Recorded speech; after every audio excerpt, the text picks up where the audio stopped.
Well, hi, y'all. Welcome to another episode of Homeschool Hangouts. I'm Jamie Worley, and I'm honored to host tonight. I am a homeschooling mama, and I write at Jamie blog. We are so glad to have y'all tonight. If you're watching live on the Google Plus event page, watching live via the YouTube videos, or watching later, or listening via Stitcher or iTunes podcast. There's all sorts of ways to listen to what we're talking about tonight. As you know, the Hangouts are at 9 o'clock Eastern Time on Thursday nights. Oh, and of course, that's 6 p.m. Pacific Time, 7 p.m. Mountain Time, 8 p.m. Central Time. And if you can't make it, we encourage your questions and comments on the event page before the event, after the event. And there's no reason to miss a Hangout if you're interested in, because they're all recorded on our YouTube channel and converted to Stitcher and iTunes podcast. And also you can subscribe to our newsletter at ihomeschoolnetwork.com/newsletter to stay informed of our upcoming Hangout topics. So to those of you watching live, welcome. And please leave any comments or questions on the event page here on G+. Our production manager, Marlene Griffith, will be bringing those on screen. And Marlene, why don't you go ahead and introduce yourself to the audience? Hey guys, I'm excited to be here again this week and to hear about homeschooling the active child.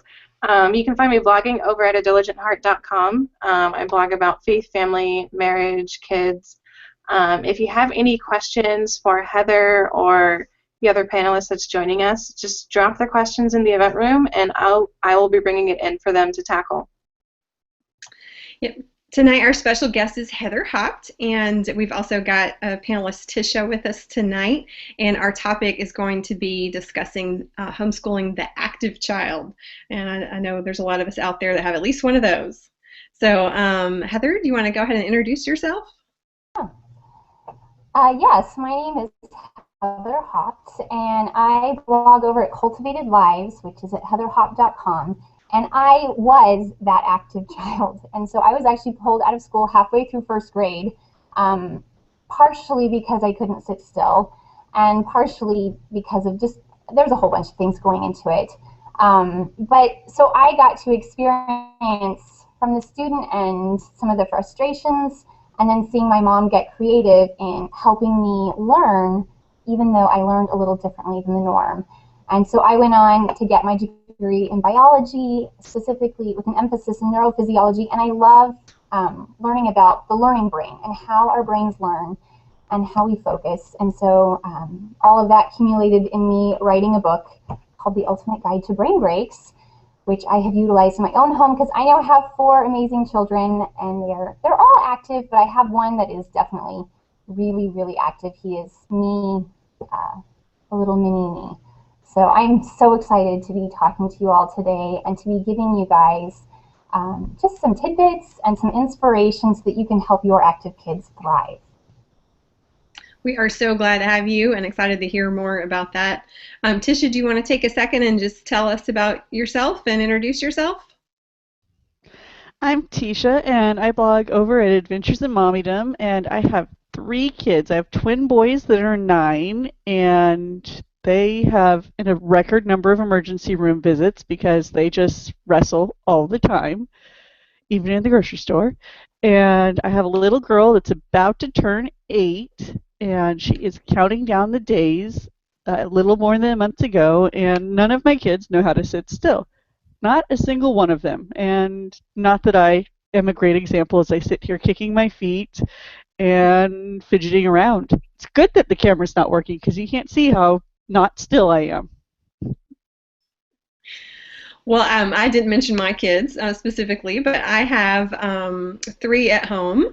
A 14-year-old who's pretty mellow and does her own thing, and we also have a 7-year-old and a 5-year-old. And in our house, the 7-year-old is the extra active one. So I'm excited to hear more. I've read about all the brain break things on your blog, and excited to hear more about that.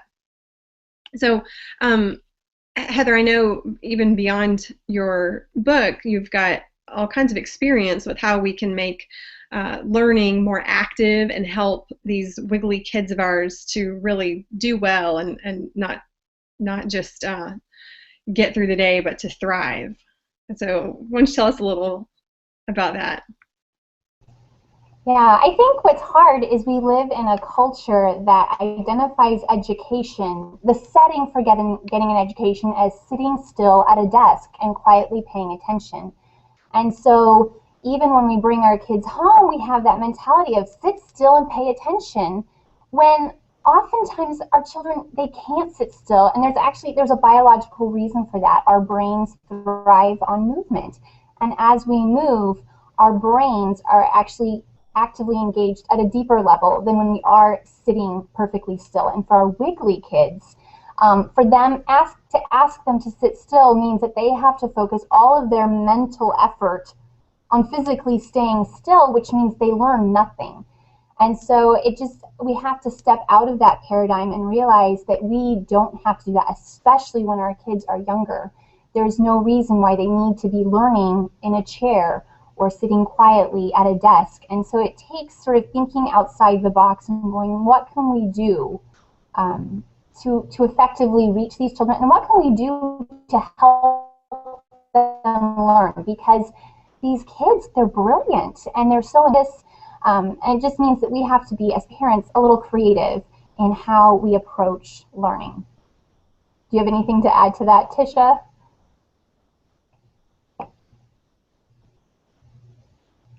It really helps if you hit the unmute button before you start talking. It works so much better.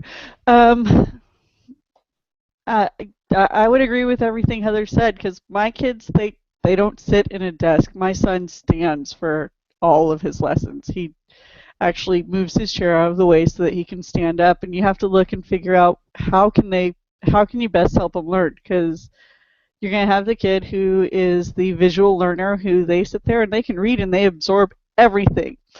And you're going to have the kid who has to move and has to get involved, and the kid who has to hear it. So I have kids who are on all of those different ways of learning, so you can't just go, all right, let's use the standard school board thing. I write up on the board and they sit and they watch me and they listen, because it's not going to happen. It just won't. Right. I mean, sometimes it means just looking at it going, instead of standing, or instead of sitting, let's have you stand up. In fact, when I was in elementary school, I learned all of my multiplication tables by marching around the kitchen table. And so my mom would sit there and go, okay, your twos, and I march around. 2 times 2 is 4. 4 times 4 is 16, and I would be saying that, and there's something about the physical movement that helped cement those facts into my mind. Whereas I could sit down and fill out worksheets forever, and it would be in one ear and out the other. And so as we move, we're actually activating the sensory input going into the brain, which means that we are opening up the ability for our children to make these connections as they are moving to learn. And so even just looking through going, okay, how can we move this from you sitting here doing this to getting you standing up? And so it doesn't have to be complicated. In fact, I talk to a lot of people and they say, oh, I can't do that. We're not crafty people. And I think there's a misnomer out there that says that, you know, if you have active kids, you must do a lot of crafts. And crafts aren't bad, but that's not necessarily what active children need all the time. A lot of times they need movement. And anytime you can incorporate movement into it, it's going to help. I know for us, a big one is drama. Anything that you can act out, because what you're doing is you're physically getting your body involved. And so even today, we were learning about the digestive system. And so I'm working with my boys, and I'll tell you, I'm reading a book. I have my super wiggly one. He's hanging upside down off the couch while I'm reading. And the others are doing coloring or sort of moving around, but we're talking. And so I'm reading a book, and then we're having a dialogue, and then I moved it into the point where we introduced a drama element, and I'm like, okay, where's your esophagus? And so we're following the path of food down our bodies and our hands when we get to the stomach. And I'm talking about how when the food is in there, the stomach muscles, all three of them, work to mash the food and to break it up. And so they're sitting there with their hands, I don't know if you can see my hands, they're mashing with their hands, and acting it out. And just that bringing that physical element into it is going to help them learn and remember that. And it's amazing how powerful it is. In fact, when I was a girl, we were learning about the atom and electrons and neutrons and protons, and we made a little model with Play-Doh. So yeah, we had a little craft element. But then we got up and we dramatized how an atom works. And so we had, the neutral neutrons in the middle, and they're just sort of barely vibrating. And then we had the protons, and they had big smiles on their face because protons are positive, and they're, walking around the neutrons. And then we had the little lone electron. And I think at that time we let my baby sister be the electron because she was the youngest. And she had to put a scowl on her face because electrons are negative. And she's racing laps way on the outskirts to represent where electrons are. And it was a lot of fun, but you know what, that sticks. In fact, my baby sister was probably 5 at the time, and when my mom got to the point where we were in where she was in high school, she was like, oh my gosh, I didn't cover that again with you. I'm so sorry. We need to go over what an atom is. And Evie says, oh, don't worry. I know it. Neutrons are neutral, protons are positive, and electrons are negative, and they go really fast. She remembered all of that because there had been an active element with how we were learning. And so I always look for those opportunities when we're doing anything. Is there any way we can get up and move to get involved with that? That's fantastic. I love that you specify the difference between hands-on, which I think, a lot of kids can learn from hands-on activities like crafts and things, but all the stuff you were just talking about, like that so doesn't come natural to me. The, acting out all the atom things like that just, yeah, when you say it, I think that's a fantastic idea, but it's so, I was the kid that could sit at the desk or read about it and whatever, but that's fantastic and probably easier, even for less active kids because it cements it. It's something different and memorable. That's awesome. I'd also say building it.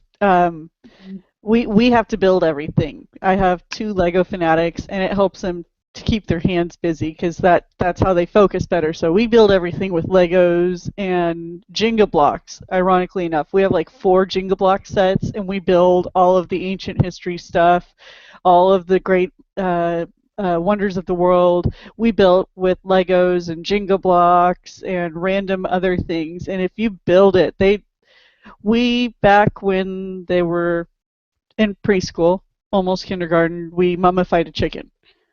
And we got around to ancient history again last year, and they were like, okay, we're going to mummify our chicken again, right? And I was like, oh, darn, you remembered that. I was hoping not to do that because that was messy. But they do remember those things when you get them involved in it and moving, and they talk about it for years and years. Yes, play cements learning into long-term memory. So anytime that you can bring in an imaginative element or a playful element, what I try to do when I'm in the middle of stuff is I just try to think, how can I make this active? How can I get them moving? And sometimes it's marching around the table saying stuff. So it's not like it has to be complicated or super creative what you have. And realizing that these kids they learn a little different, and how can we get their bodies involved? Well, in case y'all are just now joining us, we are talking about homeschooling the active child.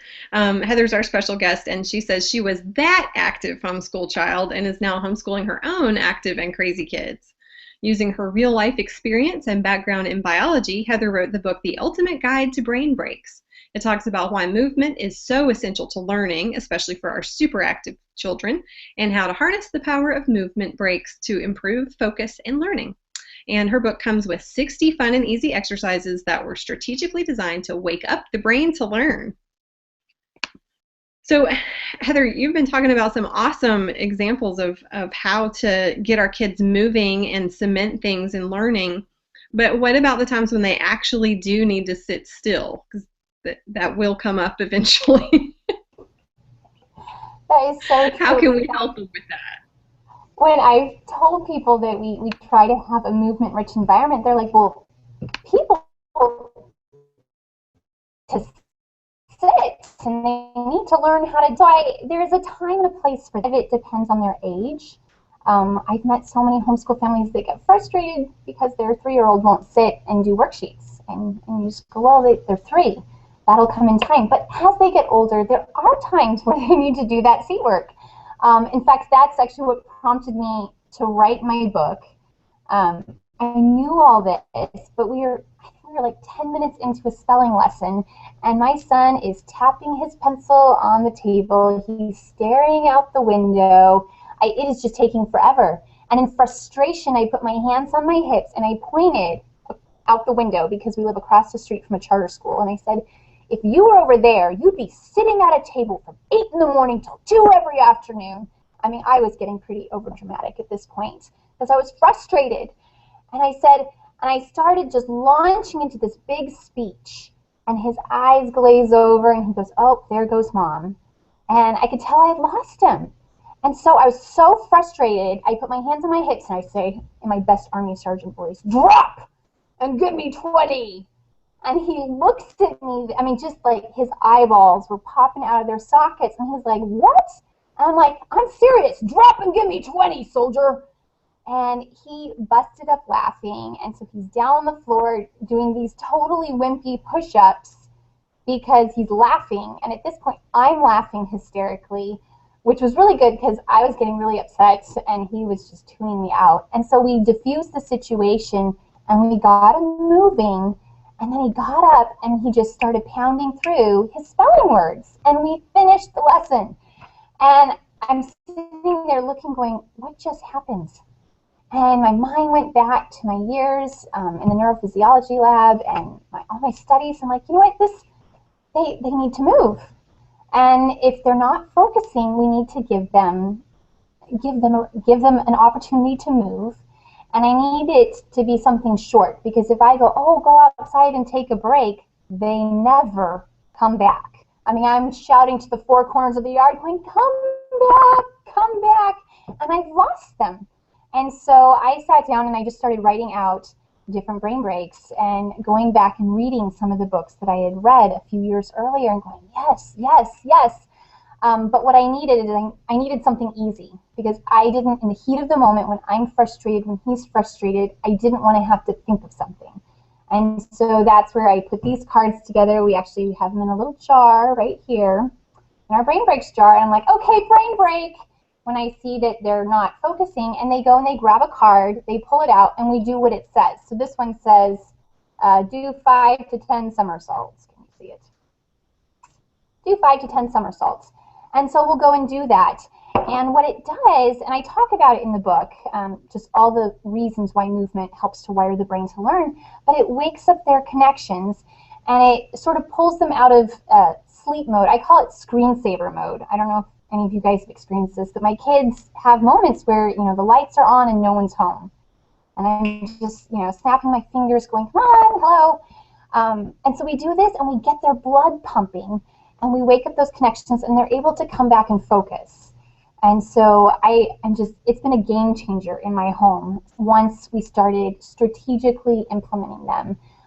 In fact, I even do them before we're going to sit down and do a lesson, because I'm like, okay, I need them awake and I need them alert, and so we'll do 1 or 2, and then we'll sit down and do the lesson. And it's been a game changer, because it enables them to sit down and harness their energy and harness their focus. And so my goal, and I talk about it in the book, is that we want to train them to realize when, oh, I'm not productive right now, I think I need a brain break, Mom, and doing it so that they can then come back and focus on what it is that they're doing. Because even our most active, wiggly kids can focus. We just need to give them a few tools to help them. Yeah, I've noticed that with my 7-year-old that you know, she doesn't realize when she's getting to that level, and it can either come out as zoning out, depending on what we're doing, or just sort of like super overexcited, like, but she's really not focusing on anything. So, you know, I'm trying to teach her to recognize that, when she needs to tone it down or when she needs to change what she's doing or whatever. But I like this idea of teaching them, okay, it looks like you need to like get up and have a wiggle break or get up and, move around. I like that. I need to. And I also like the idea of having them all written out that you can just pull out, because I can't come up with anything on the fly.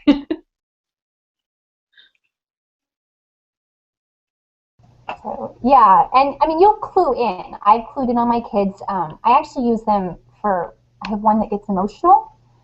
And so when he starts to get emotional and he just flips out and freaks out, that's when I go, okay, you need a blood pumping brain break. So not just any, because some of mine are just designed to sort of wake up the mental connections, and they're not, they don't get your blood pumping. They don't get you out of breath. But usually when he's emotional, that's when I know, okay, you need a blood pumping brain break. You need one that's going to get the blood rushing up to your brain, and something that's going to help diffuse your emotions right now. And so I've even sort of strategized out, okay, these are ones that they need when they're acting out or they're having a really hard time emotionally. And our kids, they just have those days. I mean, I have those days. In fact, now that I've done this, if I'm having a really bad day, and we all have them, right, at least once a month, and I will just go and, okay, we're going to all run around the block today because we cannot start stuff until mommy gets stuff. Yeah, I need my blood pumping. So the beauty of that is that you, as the parent, are going to learn to read your kids and learn what they need, what they don't need. Sometimes they'll try to game the system and go, oh, I can't do math, I need to do a brain break. And you can tell, oh, you're just trying to get out of doing stuff. And so that's where you just sort of have to use your mommy intuition. But yeah, it can be a game changer, just letting them get up and move 2 to 3 minutes and then come back and finish their assignment so they can go outside and escape the four corners of your backyard and play, which is the perk of homeschooling, right? Mm-hmm. So what about the differences in, I mean, we know that just, with most kids, they're going to be more active when they're little than they are when they're, teens. But how can we help them with the transitions? How do we need to deal with wiggling and that kind of, or just the need to be active as they get older? Ticia, I didn't ask you if you had any input on the how to get your kids to sit still or any of that when necessary. So chime in there if you have anything. Yeah, one thing I found that helps because like there's sometimes where you can't do the brain break, like if you're at church or you're at a lecture. And for my kids, it helps to have a fidget item. So something that they can sit there and they can move around, like Play-Doh or, those exercise stress balls. Those can be great because it gives them something to focus on, which helps them focus. Or tapping their feet, if they can figure out how to do that if you can teach them how to do that without it being noisy. Because obviously tapping their feet and kicking the chair in front of them is not going to work at church.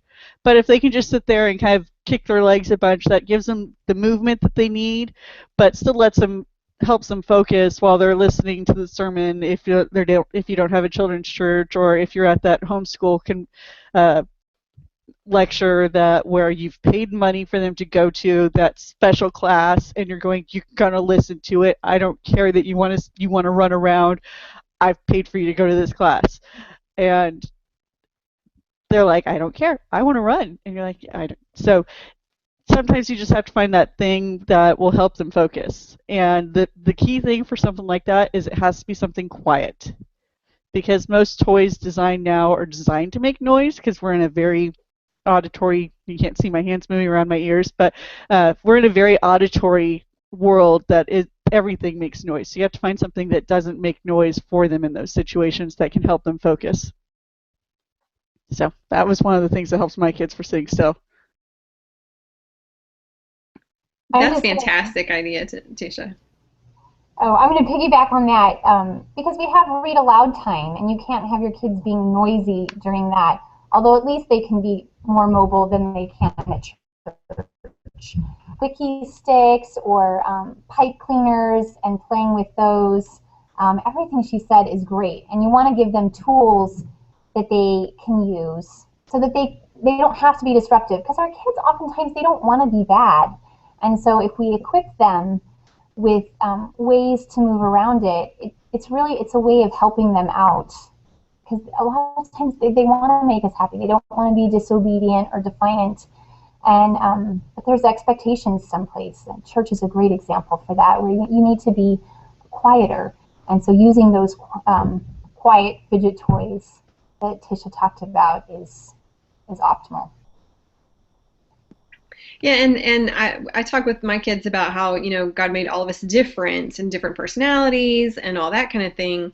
And so we have to try to respect each other and each other's different things. Like they know mama needs some quiet time every day and that kind of thing.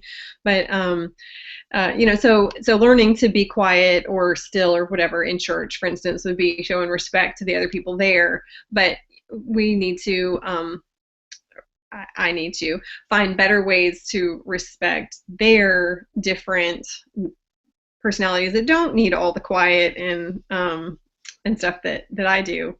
So that's good too.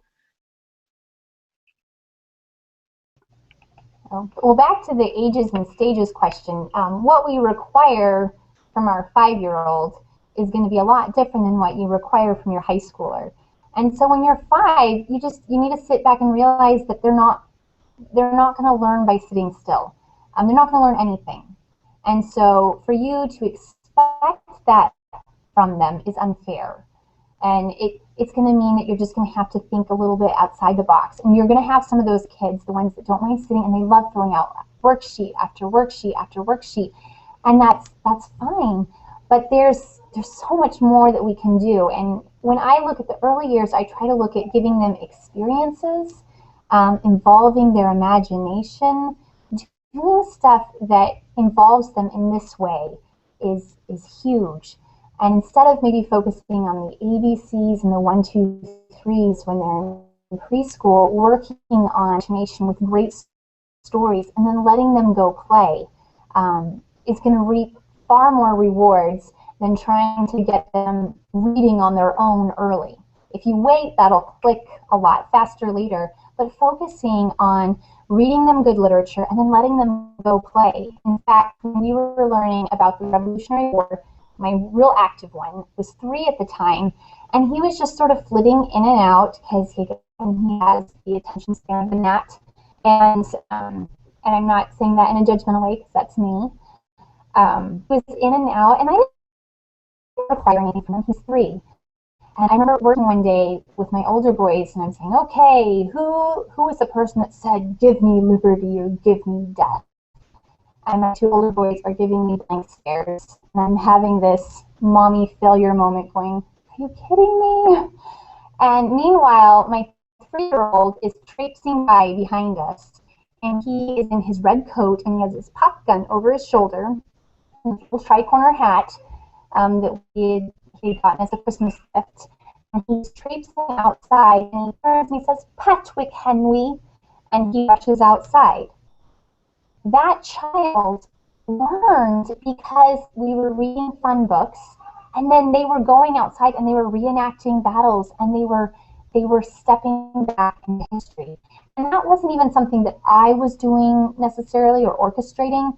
I was a little devious. I bought them hats, and they had pop guns, and I gave them my old navy blue cardigan. And so they had a navy blue cardigan and an old pirate jacket, red jacket. But it was enough, and it lit their imagination. I always look and I go, look at the early years as giving them experiences and letting them get their hands dirty and letting them play. That is going to be a lot more powerful, and then push off some of that math and some of that that reading stuff when they're really little, unless they're asking for it. And if they're asking for it, then you just find ways, like you have them march and say stuff, or play with manipulative, something where they're getting their hands dirty. But as kids get older, you're going to want to start to transition them into learning, I guess, for lack of a better word, in a more sedate way. And it can still be multi-sensory.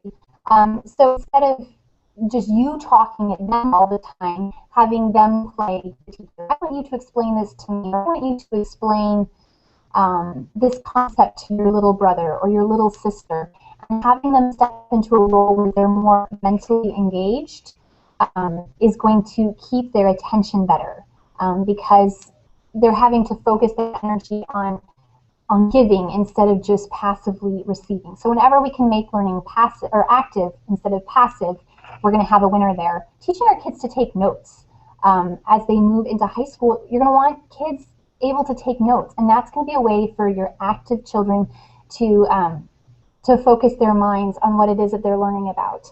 In fact, I was at a homeschool conference several years ago, and the guy up front was like, "Don't take notes, it's a waste of time." And I sort of felt guilty and peer pressure, so I put my notebook down because I don't want to look like the only nerd there who takes notes, when he specifically told us we didn't have to.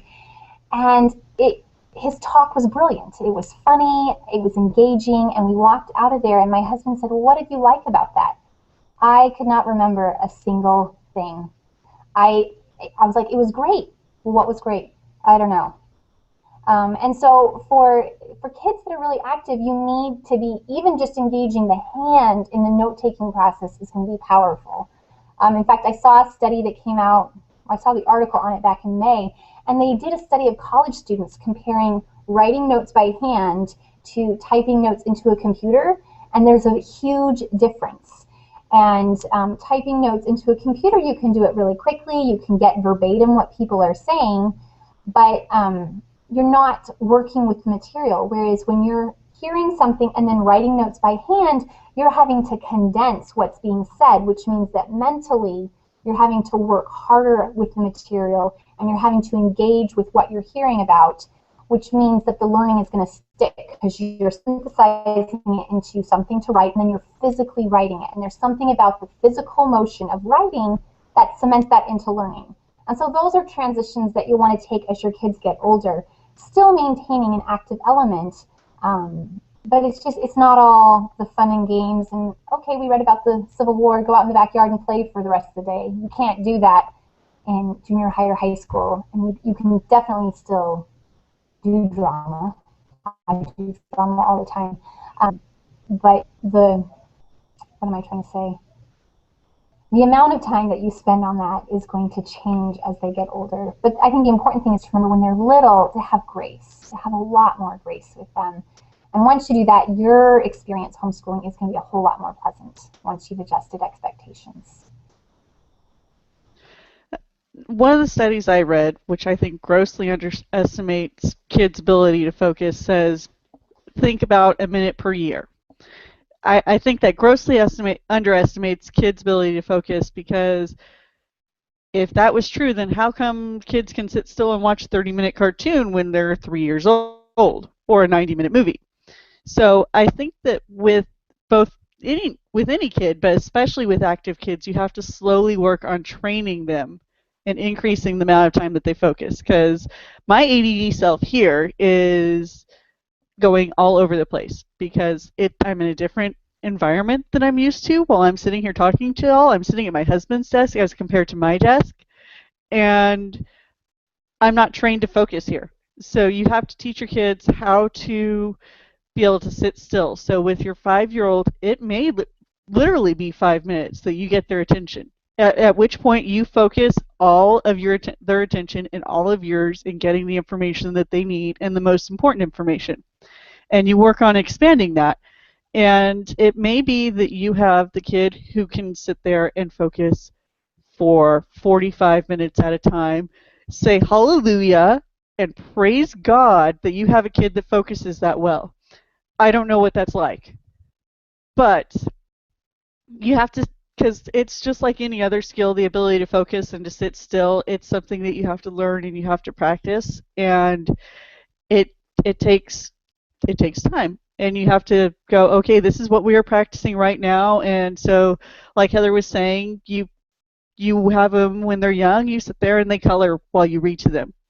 And then once they get older, you go, okay, here's what you're going to do while we're working on our focusing. You are going to draw 4 pictures to go with what I am telling you. And then they get a little bit older and you say, okay, I want you to write a couple of key words. And at each step, you add in a little more so that they get a little more focused in what they are doing. So think of it as a slow training process, because you're never going to, if you think of it that you're going to jump in with that sixth grader, the 6-year-old, that your first grader, and suddenly be like, all right, I am going to read you our entire science lesson. You will be mad as heck and you will be throwing things. But if instead you think of, we're going to break this into little bits and you're going to slowly get up to the point where we can do the entire science lesson, everyone is going to be much happier in your house, and mommy will not be locking herself in the closet with chocolate. I promise you. And that's never good. We're talking about homeschooling the active child, and now we know that when our children are getting antsy or distracted during that necessary time that we have to have them sit still for seat work, we can equip them to harness their fidgets by calling for a brain break. Now, in Heather's book, you'll learn why movement is so critical to learning, how to spot when your kids need a brain break, how to help your children discern when to utilize a brain break to regain focus. There's 60 amazing brain break exercises with detailed instructions, pictures, and cards, so you can get those exercises to work as soon as you get the book. And if you want to get Heather's book, you can use the coupon code FALL, like the season, for $2 off the ebook or print edition. And that code expires November the 8th, so take advantage of that while you can. Also, be sure to stop by her blog, heatherhaupt.com, or the book site, ultimatebrainbreaks.com. And I think Marlene said we've got a question from someone. Do you want to bring that in, Marlene? Yes, I actually have one from Madeline. She says that she's met adults with short attention spans, and she wants to know if, she says, should our children be trained to extend their attention span? And she says, shouldn't the brain be trained to stay focused for longer periods of time?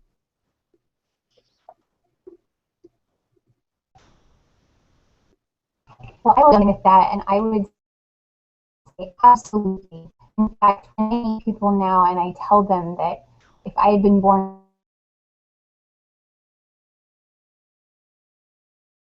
I hit the wrong button. Oh, there we go. There's the right button.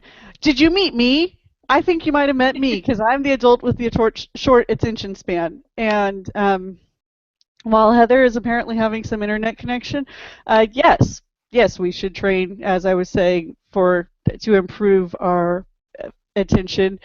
And it takes work. It takes a lot of work, and it takes sometimes for people removing stimuli. I'll put the link into a blog post I wrote, because I have one very, very distracted child who, left to her devices, takes 2 hours to complete 10 math problems. I don't know how, actually I know exactly how she does it, because I've watched it in frustration as she does a problem, and then she notices that she's got a doll somewhere on her desk, and she picks up the doll and she plays with the doll. And so ways that you can work on increasing your attention span would be doing timers. Timers are key when you have someone who cannot focus. You have to do timers, and then you will get, and that helps with your focus. Removing stimuli. For me, it's visual stimuli. So like I said, I'm sitting at my husband's desk instead of my computer. And there are so many things here that are distracting me, because there's like this pile of CDs, there's this little hairy thing that's sitting in the corner, and I have no clue what it is, but I want to pick it up and play with it, and there's all these random pieces of paper that I want to find out what they are, and there was a little metal box that I had to pick up and see what was in it. It was Legos. And so, yes, you have to work on focusing attention span, and everyone I've ever talked to who actually is ADHD or ADD and is on medication says it makes them feel like a zombie, and they hate it with a passion. And so you have to decide, do you want your child to feel like a zombie and just automatically assume, oh, medicate them, or teach them how to cope? And I think that teaching them how to cope and teaching them, here is what you can do to focus. If you need to create a little, it's a shame my husband doesn't have a working video camera, because you can't see all my hand motions, but showing you that there's a little partition that's going around you, like the trifold screens that you can get for the presentations. Do something like that to get everything out of your eyes, or something to narrow down your field of vision. For me, I have to put on some kind of music or something. Uh, I have different types of music for different types of focus, and I associate those with different jobs, and so that's what I concentrate on. You have to sometimes put things that uh, I have a little footstool for my when I'm at the computer, because it helps me focus, because my feet aren't tapping and swinging as much. I don't know why that does, but it does. And if I don't have it there, I spend 20 minutes finding it. So yes, work on increasing that attention span, and even when you work on it, it will not always be great. All right, I'll let Heather, now that she's back, take over again. Oh, I'm so sorry about that. Anyway, yeah, everything Ticia said is great, and it's a gradual learning process. And what you're going to want to do with your kids is you're going to want to teach them to read themselves. And Ticia mentioned that and went into that, and that is so critical in learning how to focus. Is going, okay, pointing out you're losing your attention here. Let's bring it back. And it's a matter of training sometimes, and sometimes it's utilizing a quick movement break. Sometimes it's doing some kind of fidget thing. I know when I get into presentations, if I start to not pay attention, I take more notes. There are times where I'll stand up in the back. You don't always have that opportunity, but what I've learned through the years is how to read myself, and my goal with my children is to do the same thing. I want to teach them how to read their own cues, and I talked about that in my book, because yeah, the ability to pay attention is huge, and we want to be training our children to be able to pay attention for increasing amounts of time. And it's a matter of discipline, and it's a matter of giving them the tools and the practice, the opportunity to practice that.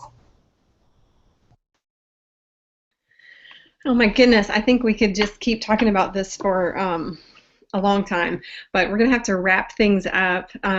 Thanks again to our audience for joining us, and thanks so much to Heather for all her time and good input, and Ticia too. Join us next Thursday for another hangout at 9 p.m. Eastern Time. You can find the schedule at ihomeschoolnetwork.com/hangouts. You can please circle us on G+, subscribe to our YouTube channel, and subscribe to our podcast as well. Again, if you want to take advantage of the deal that Heather was offering, that coupon code was FALL, like the season, FALL, and that gets you $2 off her ebook or print book. And I'm going to be hopping over to that Ultimate Brain Breaks site, because I think that would help our family as well. And as Ticia said, I won't be hiding in the closet with the chocolate if we do that, I think. So thanks again for joining us. Thanks, ladies. It was a pleasure. And y'all have a good rest of your week.